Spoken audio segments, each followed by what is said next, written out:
은혜가 오늘도 우리와 함께 하는 줄 믿습니다. 하나님께서 두 번째 돌판을 주시는 이야기를 증거하고 있어요. 첫 번째 돌판이 어떻게 됐죠? 깨졌어요. 그 돌판에는 우리가 아는 것처럼 십계명이 기록되어져 있었습니다.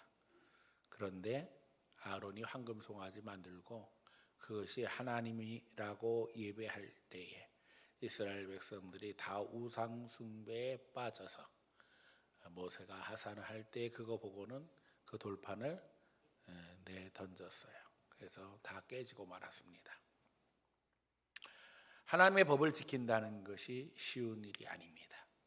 자, 그것이 우상 숭배로부터 도전을 받았고 결국에는 이 돌판이 박살나는 상황이 되어지고 새로 만들어야 되는 상황이 되었어요. 하나님이 이 돌판을 주신 목적은 너무나도 분명합니다. 이스라엘이 하나님 나라가 되길 원하시는 거예요. 애굽에서는 애굽의 법, 애굽의 종교를 따라서 생활했지만 이제 출애굽한 이스라엘 백성은 하나님의 백성입니다. 이스라엘 백성은 제사장 나라가 되어지는 것이고 하나님은 하나님의 백성들을 다스리심으로 말미암아 이제 새로운 나라로 새롭게 출발하는 것입니다. 이 하나님 나라는 구약 성경 전체의 가장 핵심적인 메시지예요. 에덴 동산은 하나님 나라 모형이고요. 교회도 하나님 나라 모형입니다. 방주도 하나님 나라 모형이고 새 하늘과 새 땅도 하나님 나라입니다. 하나님 나라가 우리 신앙의 목표라는 거예요. 자, 나라라는 말 자체에 중요성이 있습니다. 나라를 세워야 된다는 거예요. 누구 나라를? 하나님 나라를. 그런데 우리가 아는 것처럼 우리가 살고 있는 세상에는 세상 나라가 있습니다. 그렇죠? 우리는 기독교인일 뿐만 아니라 국적이 있어요. 여러분의 국적은 어디입니까? 대한민국입니다. 그렇죠? 네. 그래서 여기에 심각한 도전과 전쟁이 있는 거예요. 자, 우상 숭배가 벌어지는 그곳에 모세는 돌판을 던져야만 됐어요. 왜요? 하나님 나라를 세워야 되기 때문에. 교회가 정치적일 수뿐이 없는 것은 우리는 대한민국에 뭘 세워야 되는 거예요? 하나님 나라를 세워야 되는 거예요. 그래서 하나님 나라에는 뭐가 법이 되어야 돼요? 하나님이 주신 말씀이 법이 되어야 되는 거예요. 그런데 우리가 아는 것처럼 세상은 누가 지배해요? 마귀가 지배한다는 거예요. 인간이 타락한 이래로 사람을 유혹해서 범죄하게 하고는 인간을 지배하는 것은 마귀 역사예요. 그래서 영적 전쟁은 공중의 권세 잡은 자, 마귀를 이야기하는 거예요. 하늘의 영, 이 공중의 권세 잡은 자, 또 세상의 정권, 권력과의 싸움이라고 로마서는 우리에게 분명하게 이야기하고 있습니다. 세상에 나가서 우리가 하나님 말씀을 지키는 것은 쉬운 일이 아닙니다. 늘 도전이 있습니다. 그래서 기독교 역사 이래로 내내 교회는 정치와 갈등을 빚었어요. 교회는 그래서 핍박을 받았어요. 왜냐하면 정치하는 사람들은 모두 다 그 권력을 누구를 위해서 사용하려고 해요? 말은 국민을 위해서 사용한다고 하지만 다 속은 똑같아요. 누구를 위해서 사용하려고 그래요? 권력 잡은 자를 위해서 사용하려고 그래요. 성경은 분명히 이야기하고 있는 거예요. 그 뒤에 누가 있다? 마귀가 있다. 네, 그래서 그 도전 속에서 갈등은 벌어질 수뿐이 없는 거예요. 오늘 본문과 똑같은 거예요. 모세는 하나님 편에 서서 하려고 하지만 모세의 형인 아론은 명분은 사람 편이에요. 그러나 그 뒤에는 누가 있다고요? 마귀가 있는 거예요. 사람의 말을 들었는데 가서 장신구 금장신구 불에다 던졌더니 뭐가 나왔다고요? 황금송아지 나왔다고. 말도 안 되는 이야기를 하면서 모세에게 이야기해요. 모세가 거기에 속아 넘어가요? 안 넘어가요? 안 넘어가요. 요즘 이제 우리 말도 안 되는 가짜 뉴스들을 너무 많이 듣습니다. 불에다가 금을 던졌더니 뭐가 나왔다고요? 황금송아지. 금은 똑같아요. 그러나 불에 금 던진다고 해서 황금송아지가 되어서 나오는 법은 없습니다. 사람이 거기다 다 프레임을 만든 거예요. 틀을 만든 거예요. 그 틀에 맞춰서 프레임에 맞춰서 사람들이 그거를 선전하는 거예요. 그래서 오늘 현대 시대에서 이 정치에 있어서 이미지 정치, 프레임 정치는 너무나도 중요한 이슈가 되고 말았어요. 예수 믿는 사람들은 여기서 분별해야 됩니다. 이게 진짜예요, 가짜예요? 가짜입니다. 가짜라는 걸 분별해야 되고, 우리는 우리가 사는 세상에서 하나님 나라를 세워야 하는 분명한 사명이 있다는 사실을 잊어버리지 말아야 돼요. 예수님 복음에 있어도 하나님 나라는 핵심입니다. 주기도문을 가르쳐 주실 때 이렇게 가르쳐 주셨어요. 하늘에 계신 우리 아버지요, 아버지의 뜻이 하늘에서와 같이 땅에서도 이루어지기를 원합니다. 하늘에서와 같이 땅에서도 이루어지기를 원한다는 말은 무슨 뜻이냐 하면, 하나님의 뜻이 이 땅에서도 나를 통해서 이루어지기를 원한다는 거예요. 그러니까 결국 우리가 하나님의 말씀을 실천해 나감으로 말미암아 그것이 보편화되어지고 모든 사람들에게 정당한 것으로 인정받기 위해서 우리는 노력해야 된다는 거예요. 이것이 성경이 가르치고 있는 아주 중요한 핵심 메시지예요, 신구약 전체에. 그래서 교회는 하나님 나라 모형이 되어야 되고, 결국 우리가 지향하는 천국은, 새하늘과 새 땅은 바로 하나님의 말씀, 하나님의 정의가 지배하는 세상이 되어져야 한다는 거죠. 그러니 기독교는 전파되는 곳마다 문제를 만듭니다. 복음이 전해지는 곳곳마다 문제가 될 수뿐이 없는 것은 이미 벌써 기득권을 가지고 있는 정치 세력, 종교 세력이 있는데, 교회는 그것과 전혀 다른 길을 가는 거예요. 인류 역사에 보면 종교와 정치가 결합해서 못된 일을 너무나 정당하게 행합니다. 이것이 타락한 세상의 특징이에요. 그런데 예수 믿는 사람들은 그걸 분별해야 된다니까요. 우리 안에 역사하시는 성령의 인도하심 따라, 성령이 우리에게 임하면 뭘 주신다고 그랬어요? 제가 늘 강조하죠. 지혜를 주신다고 그랬잖아요. 평안을 주신다고 그러고, 용기, 힘을 주신다고 그랬잖아요. 그러면 지혜와 용기와 힘이 임하게 되어지면 어떤 일이 생기냐면 구별하게 되고 분별하게 됩니다. 그리고 고치기 위해서 노력하게 되어지고, 그것을 위해서 전략을 간구하고, 그런 가운데 힘이 임함으로 이기게 된다는 거예요. 이게 인류 역사고 기독교 역사입니다.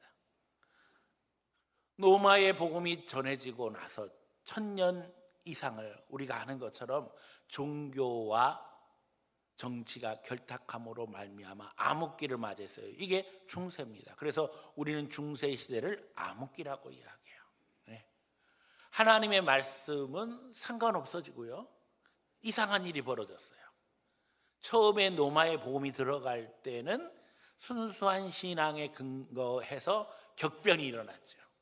그 결국에는 로마 정부가 항복을 한 거예요. 기독교를 인정할 수뿐이 없었어요. 그런데 기독교를 인정하는 그 상황이 되어지자 희한한 일이 벌어집니다.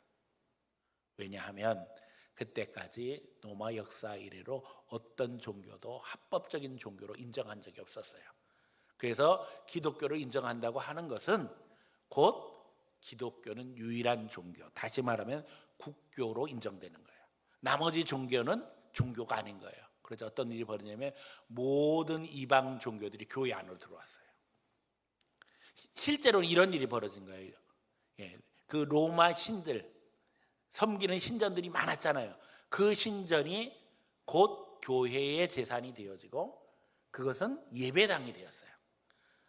그런데 이제 여기에 말씀으로 무장되지 못한 사람들이 많아지니까 어떤 일이 벌어졌냐면, 이 신전 안에서 하나님을 섬긴다고 말하면서 실제로는 뭘 섬기는 거예요? 우상을 섬기는 거예요. 거기 비너스에다 옷 입혀놓고 마리아가 됐어요.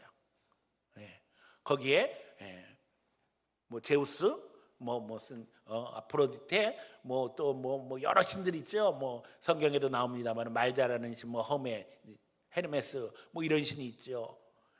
다 옷을 입혀놓고는 이름 붙여가지고 이게 하나님이다, 이게 예수님이다, 이게 마리아다, 이게 베드로다, 바울이다, 이렇게 가르치니까는 사람들이 다 그런 줄 알고 거기 가서 기도하는 거예요. 그래서 천주교는 지금도 하나님을 믿는 게 아니라 마리아한테 먼저 가서 기도하고, 또 기도할 때마다 온갖 성인들을 불러대는데, 그 성인들의 정체는 거슬러 올라가 뭐예요? 우상입니다. 우상. 그런 신앙생활로 1000년을 가는 거예요. 심지어는 성경을 믿지 못하는 자들이 거의 대부분이고, 그러기에 교회는 전혀 성경을 가르칠 생각 안 하는 거예요. 그리고는 기도문 만들고 그 기도문만 읽게 하고, 심지어는 기도문 읽을 줄 모르는 사람이 거의 대부분이에요. 신앙생활은 전혀 하나님이 가르쳐주신 말씀과 상관없이 벌어지게 되어지고, 특히 이것이 정치와 결탁하게 되어지니까 강력한 힘을 가지면서 애가 태어나면 세례받는 것이 곧 주민등록이에요. 사람이 살면서 사람 구실하려면 교회 가야 돼요. 그렇지 않으면 사람 취급을 못 받는 거예요. 어떻게 생각하면 천년왕국, 새하늘과 새 땅이 열린 것과 같은 시대가 중세 시대였어요.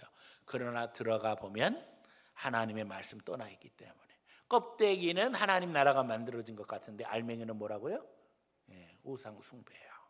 똑같은 거예요. 아론이 뭐라고 그랬어요? 이게 우리 하나님이라고 그랬잖아요. 황금 송아지 만들어 놓고 이게 우리를 애굽에서 인도해낸 하나님이다, 이렇게 이야기하잖아요. 기가 막히게 그지없습니다. 껍데기는 그럴듯한데 알맹이는 우상 숭배인 거예요.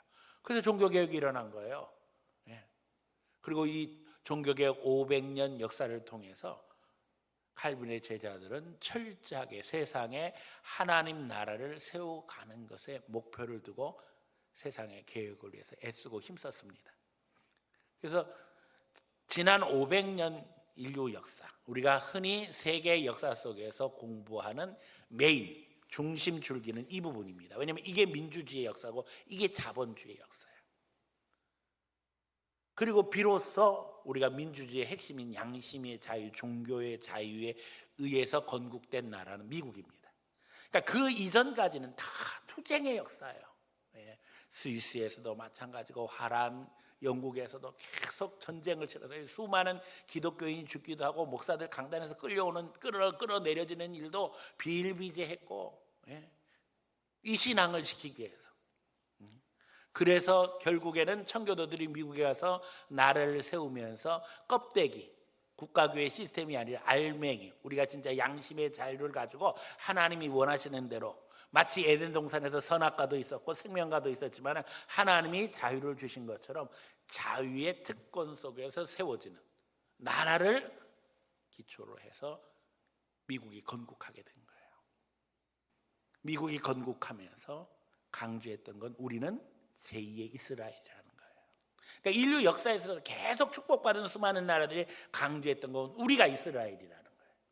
출애굽해서 지금 이스라엘 백성들이 이스라엘 세워서 하나님의 축복을 받고 하나님의 나라가 되잖아요. 기독교가 들어가면 다 알아요. 하나님이 축복하셔야 된다는 걸 알아요. 그런데 결국에는 이 기독교 신앙과 종교가, 정치가 결합하게 되어지면 껍데기만 교회고 알맹이는 전부 다 우상 숭배로 타락한다니까요. 그래서 그 신앙의 자유, 바른 신앙을 지키기 위해서 갈등하고 투쟁하고 싸우고 죽고 순교하고, 이게 종교개혁 역사입니다. 카톨릭의 국가교회 시스템을 루터는 그대로 따라서, 사실은 제가 이야기했지만 북유럽은 아직도 국가교회 시스템입니다. 껍데기는 완벽한 기독교 국가를 만들었어요. 그러나 알맹이에 들어가면 사실은 그렇지 않은 부분들이 많이 있어요. 그래서 우리는 아는 거예요. 알맹이가 바뀌어야 된다니까. 알맹이가. 그 알맹이의 핵심이 뭐겠어요? 결국엔 사람이에요. 사람. 그래서 한 개인이 복음을 믿고 어떻게 변화되어져서 이 사람의 가정이 어떻게 바뀌고, 이 사람의 삶이 어떻게 바뀌고, 이 사람의 직장이 어떻게 바뀌고, 이 사람이 사는 나라가 어떻게 바뀌고, 이게 중요하다는 걸 아는 거예요. 그래서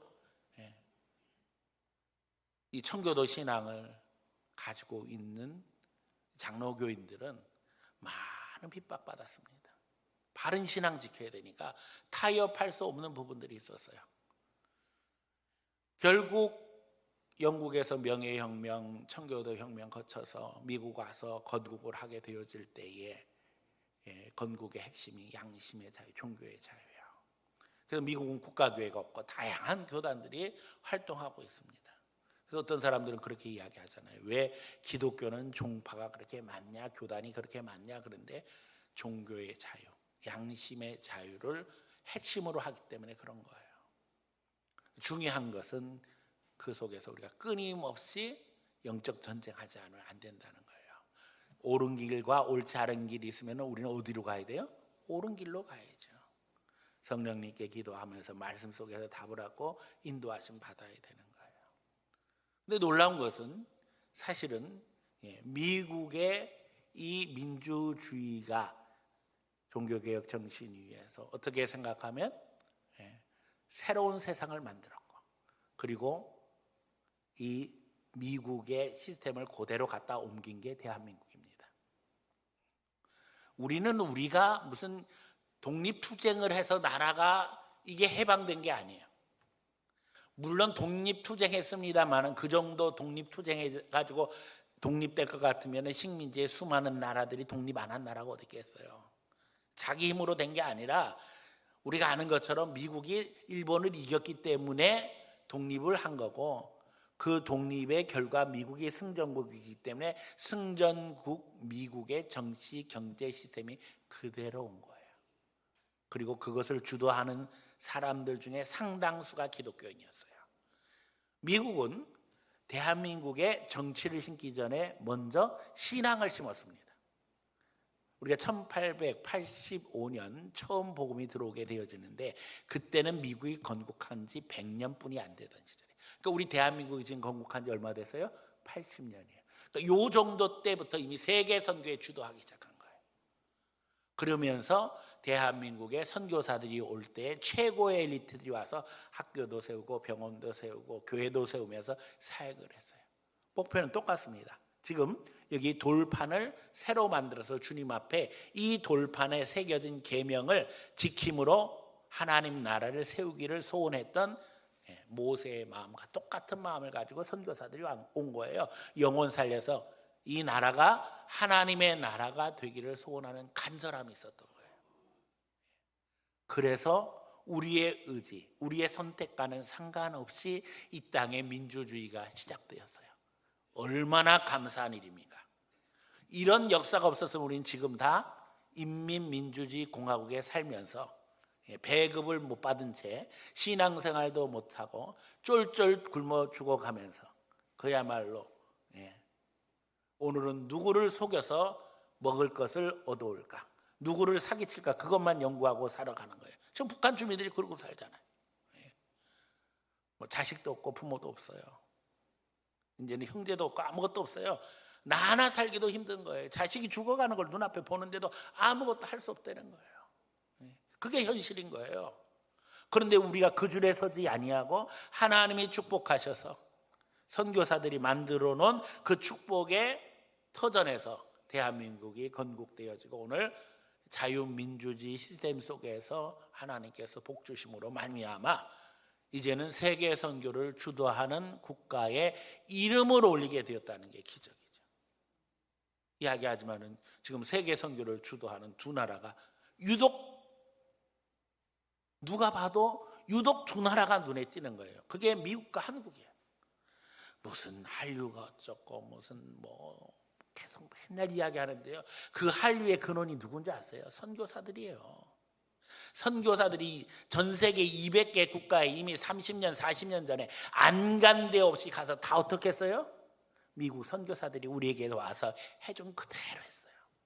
학교 세우고 병원 세우고 교회 세우고 죽도록 충성했어요. 한국교회가 기도로 물질로 보탰죠. 그런데 얘기하잖아요. 지난번에 나이베리아에서 온 선교사님 이야기하잖아요. 교회가 어려운 일 생기니까 끊는다는 거예요. 그래도 하나님은 누구를 통해서든지 역사하시더라는 거예요. 그래서 30년 버텨올 수 있었다고, 40년 이제 다 된다고 이제 7년 8년을 버텨오셨다고 그랬잖아요.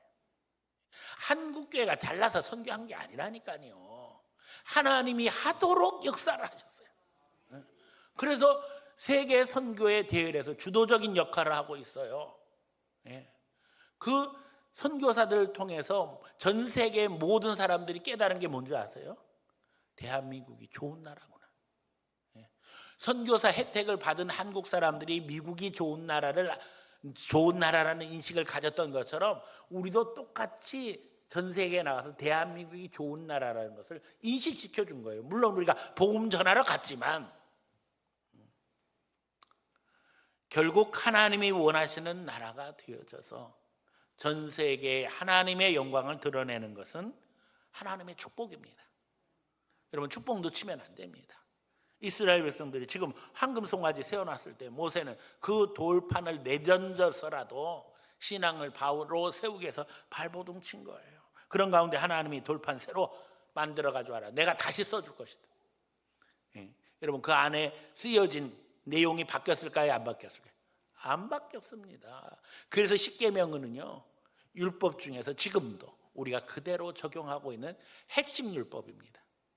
다시 말하면 우리가 율법으로부터 자유하게 되었다라고 이야기하지만 이 십계명만큼은 절대 지켜야 하는 말씀으로 믿고 지금까지도 실천하고 있어요. 우리가 율법 말할 때 세 개 이야기합니다. 도덕법, 십계명입니다. 그 다음에 제사법, 그 다음에 시민법입니다. 제사법은 예수 그리스도로 말미암아 성취되었어요. 그렇죠? 예수님이 우리를 위해서 제물이 되심으로, 제사장이 되심으로 한 번에 모든 것을 다 이루셨어요. 그 다음이 시민법이에요. 이것은 우리가 아는 것처럼 이스라엘 백성들의 상황과 형편에 하나님의 사랑과 정의를 어떻게 실천해야 되는가를 가르쳐 주신 법입니다. 그래서 이 법은 유동적이에요. 그래서 사실은 여기에 고민이 있는 거예요. 제사법은 예수님으로 성취되었고 우리가 아는 것처럼 도덕법은 지키면 되는데 시민법은 오늘 우리 시대에 바뀔 수 있어요, 없어요? 있다는 거예요. 왜요? 이스라엘의 사정 형편과 우리 사정 형편이 똑같아요, 달라요? 다르잖아요. 지금 이 율법을 주신 것은 3,500년 전 일이에요. 그러니까 3,500년 전의 시대 상황과 오늘 우리 시대 상황이 다르기 때문에 이걸 그대로 지킬 수는 없는 거예요. 그래서 우리가 이 시대에 맞는 법을 정해서 나가야 되는데, 그렇다고 해서 그야말로 내 마음대로 내 뜻대로 살면 돼야 안 돼요? 안 되는 거예요. 하나님이 원하시는 정의의 수준이 분명한 거예요. 아버지의 뜻이 분명한 거예요. 그러면 아버지의 뜻을 어떻게 해야 된다고요? 이 땅에서도 지켜야 되는 거예요. 결국 대한민국 헌법이 기독교 정신의 근거에서 만들어졌고 또 오늘날 우리나라의 모든 법체계가 이런 정신 위에 지켜져 있습니다. 그래서 축복이라는 거예요. 놓치지 말아야 됩니다. 하나님 앞에 놓치면 안 됩니다. 오늘 본문 말씀은 새로운 돌판을 만들어서 거기에 하나님 말씀을 다시 주시는 것과 함께 주님께서 이스라엘 백성들을 향해서 강력한 경고를 하고 계시는 걸 보게 되어져요. 6절입니다. 그의 앞에 지나가시며 선포하시되 여호와라 자비롭고 은혜롭고 노하기를 더디하시고 인자와 진실이 많으신 하나님이라. 인자를 천대까지 베풀며 악과 과실과 죄를 용서하시라. 그러나 벌은 면제하지 아니하고 아버지의 악행을 자손 3, 4대까지 보응하시리라. 하나님은 참으시고 또 참으셔요. 그러나 벌을 면제하지는 않으신다는 거예요. 그래서 우리 대한민국 법은 분명한 죄에 따른 뭐가 와요? 벌이 오게 되어집니다. 모세가 급히 엎드리며 경배합니다. 주여, 내가 주께 은총을 입었거든 원하거든 주는 우리와 동행하옵소서. 이는 목이 뻣뻣한 백성이다. 우리의 악과 죄를 사하시고 우리를 주의 기업으로 삼으소서. 하나님의 기업, 하나님 나라가 되게 해달라는 거예요. 법을 세워주셨음에도 불구하고 이들이 목이 뻣뻣하니 잘 지킬 것 같지 않습니다. 그러니 하나님의 기업으로 이 백성을 세워주세요. 하나님 나라가 되게 해주세요. 그런데 아주 핵심적인 모세의 간절함이 그 앞에 기록되어 있습니다. 모세가 하나님께 뭐라고 이야기해요? 우리와 동행하옵소서. 하나님이 함께 하셔야 된다는 거예요. 오늘 우리 대한민국의 숙제는 이 부분입니다. 우리 그리스도인들의 기도 제목은 이 부분입니다. 하나님이 동행하시는 나라가 되어야 된다는 거예요. 하나님이 역사하시는 나라가 되어야 된다는 거예요. 제가 늘 이야기하지만 우리가 잘나고 똑똑해서 대한민국 국민이 좋은 DNA를 타고 나서 전 세계 모든 인류 가운데 뛰어난 두각을 드러내고 있다고 생각하면 큰일 납니다. 왜냐하면 북한도 똑같은 DNA예요. 그런데 어떻게 우리는 이 80년 만에, 해방된 지 80년 만에 세계에서 10위권 안에 국가를 이뤘고, 북한은요 그냥 200입니다. 세계에서 제일 못 사는 최빈국이 되어졌어요. 가장 중요한 핵심이 뭐예요? 하나님이 책임져 주시느냐, 하나님이 동행하시냐, 그 문제예요. 북한은 대놓고 하나님을 거역하고 있어요. 하나님 자리에 누가 있어요? 김일성이 있어요. 기가 막히게 그지없습니다. 왜요? 북한의 수도인 평양은 본래 해방 전에는 동양의 예루살렘이라고 불려졌어요. 거기에는 우리가 잘 아는 많은 교회들이 있었어요. 그리고 신사참배를 반대하며 순교한 수많은 사람들이 있었어요. 그런데 지금 북한은 공산화되어지고 또 너무나도 기가 막힌 현실 속에 있어요. 우리는 아직까지도 하나님의 비밀을 다 풀지 못합니다. 하나님의 계획이 어떻게 해서 이런 일들이 벌어졌는지 우리는 잘 모릅니다. 아는 날이 있겠죠. 그럼에도 불구하고 오늘 대한민국이 잘 되는 것이 우리가 잘나서 된 것이라고 착각하면 안 돼요. 이스라엘 백성들도 목이 뻣뻣하다 그랬어요. 똑같아요. 제가 보면 전 세계에서 제일 목이 뻣뻣한 사람 중에 하나가 우리 대한민국이에요.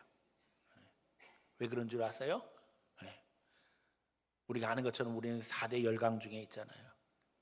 자존심이라도 세야 돼요. 전 세계 모든 사람들이 미국 사람이다, 중국 사람이다, 뭐 러시아 사람이다, 일본 사람이다 그러면은 다 고개를 숙이는데 미국 사람 알기를 개떡같이 알고, 러시아 사람을 우습게 생각하고, 일본 사람 취급도 안 하죠. 중국 사람들 보면 떼놈이라고 그러고. 이런 나라는 전 세계 대한민국뿐이 없어요. 목이 뻣뻣한 백성이 솔직히 이야기하면. 그런데 딱 이스라엘도 목이 뻣뻣하다. 이스라엘도요 10억의 모슬렘과 상대하면서 절대로 굴하지 않잖아요. 참 희한해요. 어쩜 이렇게 닮았는지. 그럼에도 불구하고 하나님이 이스라엘 백성들을 사랑하신 것처럼 우리를 사랑하시는 줄로 믿습니다. 우리가 알잖아요.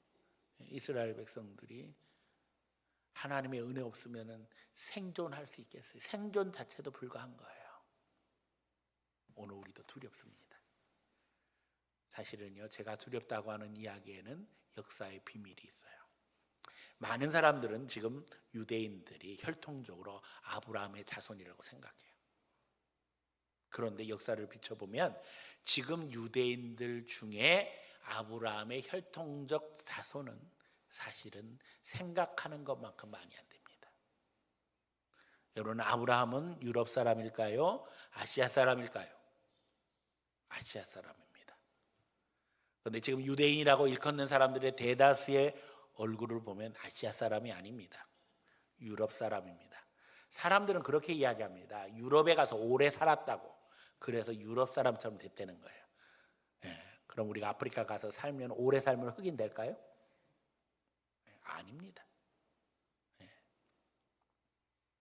거기에는 이스라엘 사람들이 제일 싫어하는 역사적 비밀이 있어요. 유대인들은 거의 다 죽었어요.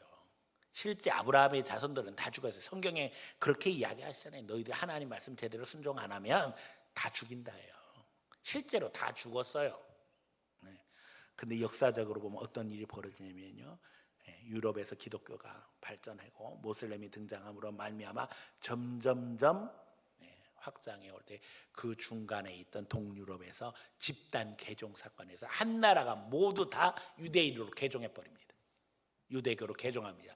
유대교의 특징은 개종하면 유대인입니다. 그래서 그들이 그때부터 자기들은 유대인이라고 그러고 산 거예요. 독일 사람들이 그렇게 핍박했던 그 유대인은요, 아브라함과 혈연적으로는 거의 상관이 없어요. 미안한 얘기지만 그게 제일 이스라엘 사람들이 싫어하는 역사의 진실이에요. 왜냐하면 그들이 가나안 땅을 차지할 명분이 있어요, 없어요? 없단 말이에요. 이거를 얘기하는 걸 제일 싫어해요. 그런데도 불구하고 그들은 지금 유대인 행세를 하면서 가나안 땅을 차지하고 모세렘과 싸우고 있어요. 그들은 혈통적으로 유대인과 별 상관이 없는데도 불구하고. 충격적인 사실이에요. 그래서 제가 두렵다는 거예요. 목이 뻣뻣한 두 백성 중에 하나는 끝장났다고 해도 과언이 아니에요. 그냥 명분만 살아있는 거예요. 이스라엘은 어떤 면에 있어서. 우리 대한민국이 하나님 앞에 뻣뻣하면 안 됩니다. 겸손해야 됩니다. 하나님이 주신 축복을 제대로 알고 주님이 주신 이 은혜 가운데 하나님 앞에 주의 복을 잘 누려야 돼요. 그래서 모세는 하나님의 말씀을 들으며 이제 이스라엘 백성들이 어떻게 해야 나라를 잘 세워나갈 수 있는가 하는 방법을 배우게 되어져요. 그 중에 하나 핵심적인 게 뭐예요? 이방인들과 통혼하지 말아라. 왜냐하면 그들은 우상 숭배자다. 우상 숭배의 특징은 뭐예요? 본능적이라는 거예요. 그래서 인간은 본능적인 걸 따라간다는 거예요. 하나님이 주신 자유를 지키는 것은 굉장한 의지가 필요합니다. 그 자유를 가지고 본능은 편하고 쉽고 좋은 거, 내게 좋은 걸 택하게 하려고 해요. 제가 늘 이야기하죠. 서면 뭐 하고 싶다고요? 앉고 싶고, 앉으면 눕고 싶고, 누우면 자고 싶고, 이게 본능입니다. 그런데 신앙은 반대예요. 자고 있으면 깨워요. 일어나라. 성경이 그러잖아요. 일어나라, 깨어나라. 예? 앉으면 일어서라는 거예요. 일어서면 앞으로 가라, 뛰어가라예요. 본능은 그게 아니라니까요. 뛰다가 서고 싶고, 서다가 앉고 싶고, 앉다가 눕고 싶고, 눕다가 자고 싶은 거란 말이에요. 오늘 그 본문이 그 말씀하시는 거예요. 우상 숭배가 본능이다. 우상 숭배는 본능을 자극해서 사람들이 하나님을 떠나게 하는 마귀의 도구란 말이에요. 더욱 이제 그들에게 하나님께서 시스템을 주셔요. 그게 뭐냐 하면 절기입니다. 그들에게 주시는 절기는 첫 번째 무교절, 또 우리가 아는 것처럼 두 번째 맥추절, 세 번째 수장절입니다. 이게 이스라엘 3대 절기입니다. 이 시스템 속에서 신앙을 음미하며 생각하는 거예요. 첫 번째 무교절은 이스라엘 백성들이 출애굽했던 거. 그때 뭘 먹었어요? 무교병. 누룩 없는 떡을 먹었기 때문에 무교절인 거예요. 왜 그때 너희가 이 누룩 없는 떡을 먹어야 했는지를 생각하라는 거예요. 네. 발효되지 않은 빵과 발효된 빵, 어느 게 맛있어요?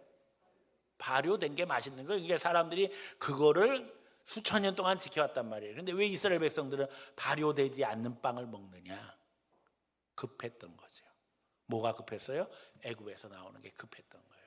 너희들이 왜 애굽에서 나왔는지 생각해라. 무슨 얘기 하시는 거예요? 거긴 종이었어요. 이제 자유자가 되었다. 이걸 늘 기억하면서 그때 어린 양의 피와 그때 그 어린 양의 피와 그 피를 보고 지나간 천사 6월 재앙이 지나갔다는 겁니다. 6월절을 기억하라는 거예요.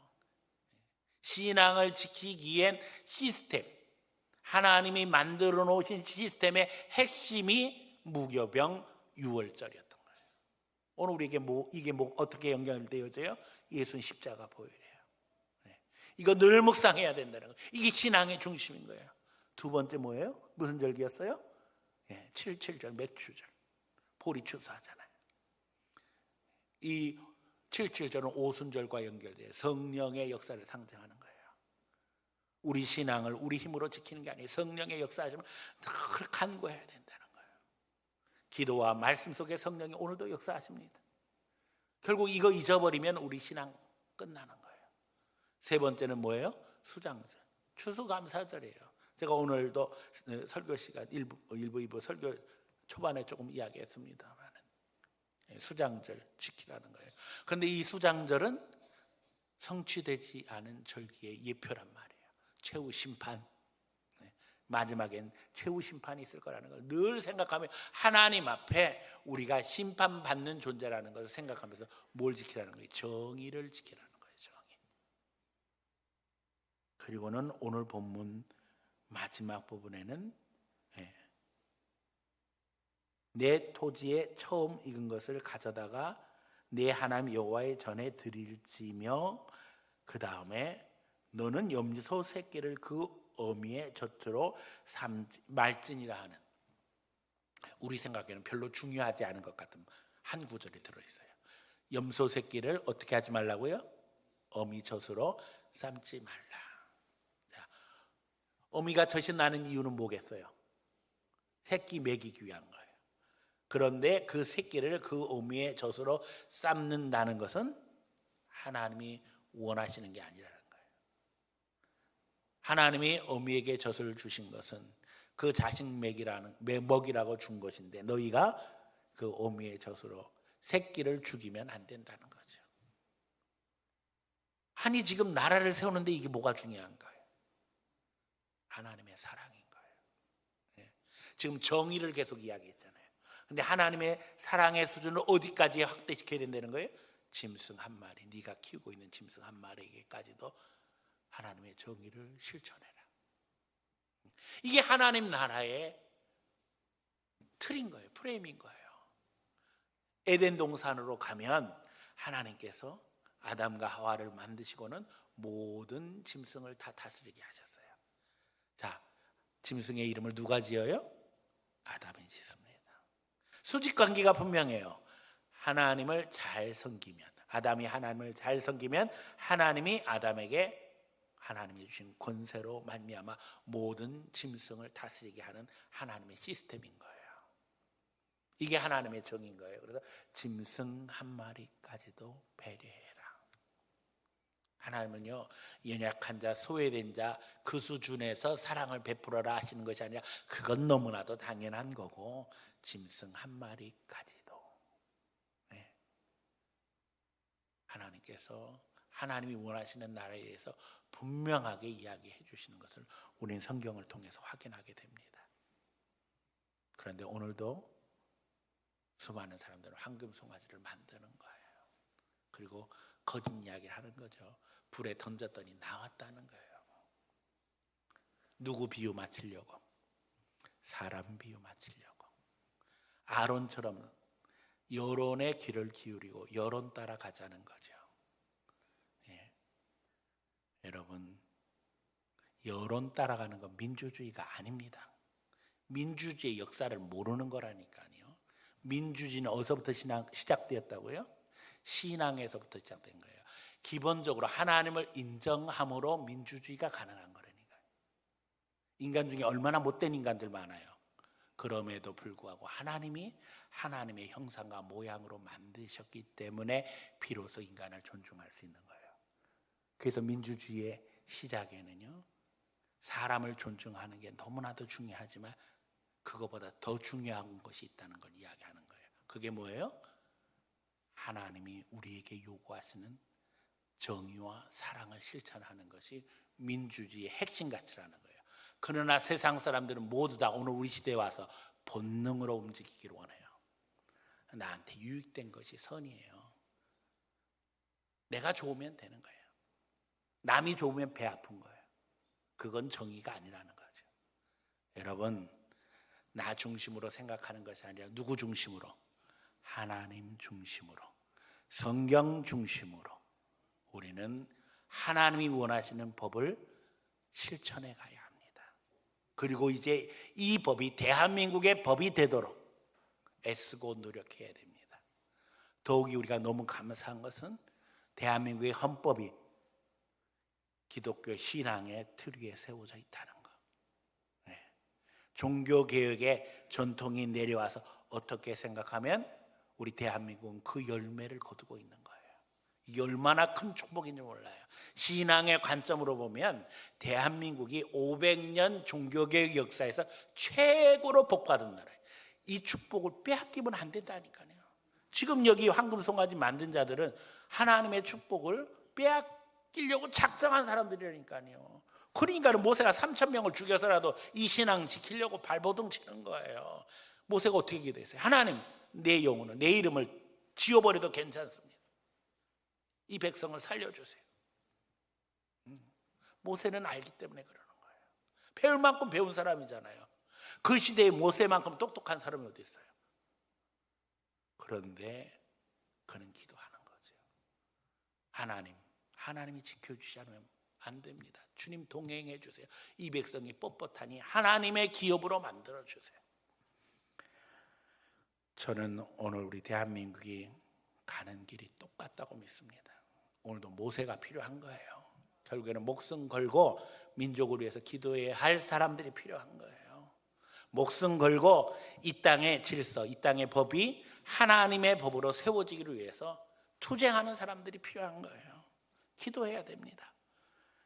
모세의 얼굴에 광채가 가려지는 이야기가 나와요. 하나님을 만나고 난 후에 광채가 났어요. 그래서 어떻게 했다고요? 수건을 씌웠다. 이 본문을 볼 때 우리는 모세의 얼굴에 광채를 보지 않기 위해서 수건을 쓴 것으로 생각하지만 신약 성경은 여기에 대해서 뭐라고 설명하고 있어요? 모세의 얼굴의 영광을 가리기 위해서 쓴 게 아니라는 거예요. 모세의 얼굴의 영광이 사라지는 것을 가리기 위해서 수건을 쓴 거다. 무슨 얘기냐면 모세의 얼굴에 나는 영광의 광채는 사라질 광채라는 거예요. 오늘 우리에게는 더 큰 은혜가 임했다는 이야기입니다. 모세가 주님을 만나서 민족의 지도자가 되어지고 그가 하나님 앞에 계명을 받아서 이스라엘을 하나님의 나라로 세워나가는 축복을 누렸는데 우리는 더 큰 축복받고 있다는 거예요. 제가 이야기하잖아요. 우리는 왕같은 제사장. 그래서 축복하면 축복이 돼야 안 돼요? 됩니다. 내 이름으로 하는 게 아니라 누구 이름으로 하는 거예요? 예수 이름으로 하는 겁니다. 불신 영혼이라고 할지라도 그 사람의 기도 제목을 얻고 그 사람을 위해서 기도하기 시작하면 내게는 하나님 주는 영권이 생기는 거예요. 그래서 여러분들이 말 한마디, 얼굴빛 하나도 신경 써야 되는 이유가 우리의 영향력은 우리가 생각하는 것보다 훨씬 더 강력하다는 거예요. 내 뒤에는 누가 계시니까? 하나님이 계시니까. 결국 하나님 나라가 세워지는 데 있어서 핵심은 사람입니다. 하나님의 백성 되어진 우리가 세상에 나가서 하나님의 제사장으로 영권을 행사하기 시작하면 우리가 빛을 비추는 것이고 소금이 되는 거예요. 그러면 우리나라는 뭐가 되는 거예요? 하나님 나라가 되는 거예요. 이게 핵심인 거예요. 오늘 그러므로 우리가 하나님께서 주신 거룩한 축복을 귀히 여기며 우리 대한민국이 흔들림 없이 이 축복 속에서 하나님이 들어서시는 나라가 되기 위해 기도해야 됩니다. 그야말로 고지가 눈앞에 왔는데 여기서 그만둘 수는 없는 거예요. 그런데 지금 우리가 아는 것처럼 대한민국이 여러 가지 도전을 받고 있어요. 우리는 운명적으로 그렇게 도전을 받을 수뿐이 없는 지정학적 위치에 있다는 것을 대한민국 국민들이 다 알잖아요. 우리의 길은 선택해야 되는 길이고 또 우리는 도전을 헤쳐나가야 되는 길이에요. 우리의 선택도 너무나도 분명하다는 것도 알고 있어요. 그런데도 불구하고 여러 도전이 오고 여러 가지 상황이 복잡해지고 있습니다. 정신 차려야 됩니다. 본능대로 가면 안 됩니다. 성령의 인도하심 따라가야 됩니다. 특별히 여기에 있어서 그리스도인들의 사명이 너무나도 귀합니다. 대한민국 국민 중에 우리가 아는 것처럼 1,000만 명이 안 된다니까 이제 예수 믿는 사람이. 나머지 4,300만 명은 4,500만 명은 본능 따라 가는 사람들이에요. 이런 얘기하면 세상에서 전부 돌 들고 와서 우리 교회에다 던질지도 몰라요. 너만 잘났느냐고. 근데도 성경이 이야기하는 진리는 너무나도 분명한 거예요. 결국에는 역사를 책임지고 가는 사람은 다수가 아닙니다. 창조적 소수가 역사를 이끌어가는 거예요. 예수 믿는 사람이 그 창조적 소수라는 사실을 우리는 잊어버려서는 안 돼요. 우리에게 사명이 있는 거예요. 우리는 알잖아요. 성경을 보면서 알잖아요. 그래서 공산주의자들이 예수 믿는 사람을 싫어하는 거예요. 너무나 잘하니까 역사의 흐름을. 자기들보다 더 잘하니까.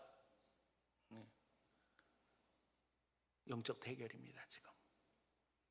하나님 앞에 분별하고 우리가 말씀으로 무장해서 하나님의 뜻을 실천하면 마귀 세력은 내쫓기게 돼 있어요. 문제는 우리가 바로 서는 거예요. 교회가 바로 서는 거예요. 그러면 성령께서 도와주셔요.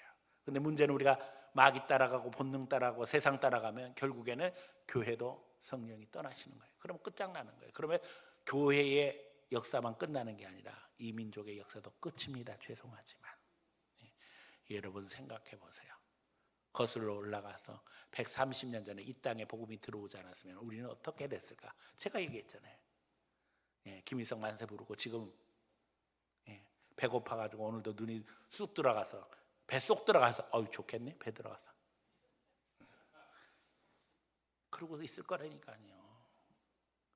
근데 하나님이 은혜를 베푸셔서 지금 우리가 정신 차리고 복음이 귀한 줄 알고 하나님 앞에 복받은 나라가 되었다는 거 잊어버리지 마세요.